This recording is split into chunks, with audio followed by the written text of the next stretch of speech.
Jesse and Brian from 10 Years here, guys. Thank you so very much for your time, and welcome back to St. Louis. Thanks for having us. No problem, no problem. So, my first question for you is when you know that you have a sold-out show, you know, the venue is sold out, it's a market that has responded well to your music before, do you go about the show any different? Is there like a comfort level that's there because the show is sold out? You know what I'm saying? It definitely there's definitely a comfort to it, that knowing that there will be people there. that the crowd. That's a good start. And usually the more crowded it is and packed in, the more energy that people will give off. So the more the crowd gives energy, we're one of the bands that really thrive on crowd energy. So it helps fuel our fire. Very good. Now, talk about, like, one of the things that I was curious about when I was thinking about interviewing you guys is there is this, I guess probably an overwhelming or overriding thought that being in a rock band is very glamorous. You know what I mean? Talk about like a normal show day for you guys. How does that break down? What do you do? You wake up and look for a bathroom and coffee, and then you usually don't find them very quickly. Yep. It's an adventure, and it's not nearly as glamorous as people think. I would assume that would be the case. We have like 8 roommates in a 150 square foot apartment on wheels. Yeah. So you know everybody by the smell of their flatulence. That's a great line, man. I mean, that's very well done. Yes. Jesse's awake. Now, talk about you have your own label now, and it is called Pale Horse Records. Can you talk about being an independent artist and the difference, maybe some of the differences that you have as, you know, creativity and all that kind of stuff that you have now that you didn't maybe when you were on a big label? Yeah, definitely. The one word is just freedom. We have all the freedom to do whatever we want with no pressure of people looking over our shoulders or trying to get too many cooks in the kitchen on things. We were able to go back to like before we were ever signed, and with that mentality of writing and no pressure to write a hit or to write a single. Bands know that they have to write music that will become commercially viable, but going into it and thinking, oh, now we got to write a hit, we don't work that way. We're the type of band that writes the music and then we'll figure it out after the fact. Sure.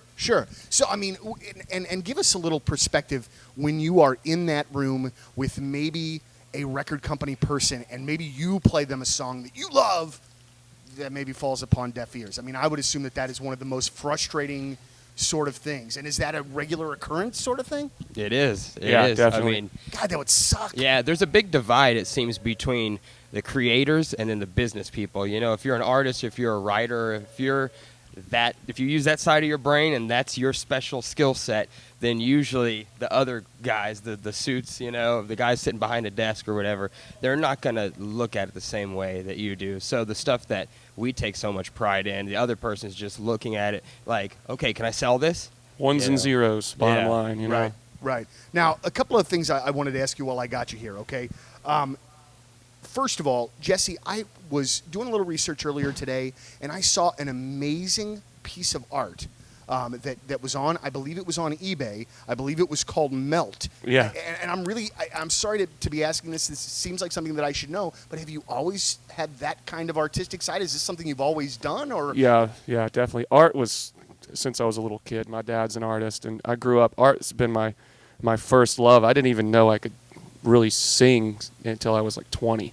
Uh-huh. So the music thing became, I found that later in life, and it means just as much to me now because it's expression, it is art, but it's cool to actually just create whether it's music or art pieces. I like being creative. Oh, very cool. I am no art connoisseur by any stretch of the imagination, but dude, that thing was cool. Oh, Again, thanks, it's called thanks. Melt, and you can check it out. And I think I had the link or found the link on you guys' website, as a matter of Yeah, fact. this is the first time we've done that. I've just have a whole basement full of art pieces, and everybody's like, "You need to sell this stuff." I'm like, I've never, I've always just created art. I've never thought that's why you need business side of people that know how to sell that stuff for you, because I can just make it all day, but when it comes to selling it, it's like, well, what's it worth? I don't know.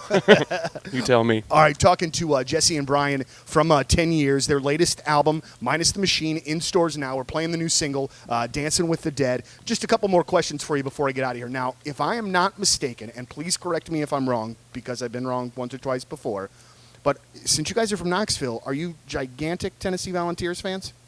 Or no? It's bred inside of us. We have no choice. We have to be. I mean, it's what we are. So are you miserable Tennessee Volunteer fans? Yeah, right now Yeah. it's a bleak time because in '98, I remember being a teenager in '98 and us winning the national championship, and now we can't even beat high school football teams. So it's depressing. Well, hey, it's depressing for us too because it was our first year in the SEC as a football team, and the Tigers. And You guys beat us though. but you were one of the few. That's for sure. Yeah. That's for sure. All right, so just one more before I let you guys go. I looked on the website, saw you have a few more shows for the remainder of the year, including what looks to be a really cool show in Knoxville, where you do 2 sets, 1 acoustic and then 1 plugged in, which I love that idea. What's coming up after then the first of the year? A break for a little bit, probably a few weeks off, and then just back on the road. We're still trying to iron out the next tour, so I'm not too sure. But I mean, you look forward to probably spending a good chunk of time. Oh on yeah, the road. all yeah. next year we'll be out, I'm sure. Very good, Yeah. very good. Well, guys, I very much appreciate your time. I know you've got things going on and things to do, but I appreciate you killing your time with me. Oh, it's our pleasure. Very much. Thank you very That's Jesse and Brian from 10 Years. Let's do Shoot It Out on 105.7 The Point, Everything Alternative.